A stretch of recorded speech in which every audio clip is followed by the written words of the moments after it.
অস্ট্রেলিয়ার বিপক্ষে দ্বিতীয় টেস্টে বাংলাদেশের লজ্জাজনক হার।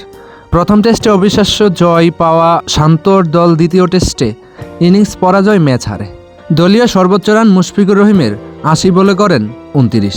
এদিকে wicket keeper batter Liton Das ২ টেস্টে ৪ ইনিংসে শূন্যের বন্যা বইয়ে দিয়েছেন।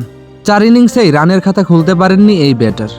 বাংলাদেশের ব্যাটসম্যানদের আউট দেখার পর আইসিসির উচিত ম্যাকায়ের গ্রেট ব্যারিয়ার রিফ স্টেডিয়ামকে ডিমেরিট পয়েন্ট দেওয়া। শুধু স্টেডিয়ামকে ডিমেরিট পয়েন্ট দিলে হবে না, অস্ট্রেলিয়ার প্রত্যেকটা বোলারকে কয়েক ম্যাচের জন্য নিষিদ্ধ করা উচিত, কারণ তারা বাংলাদেশের ব্যাটসম্যানদের বিপক্ষে খুব কঠিন বোলিং করেছে। শান্ত, লিটন, তামিম এবং মিরাজের আউটগুলো দেখেন, তাহলে বুঝবেন অস্ট্রেলিয়ার বোলাররা কতটা দুর্দান্ত বল করেছে।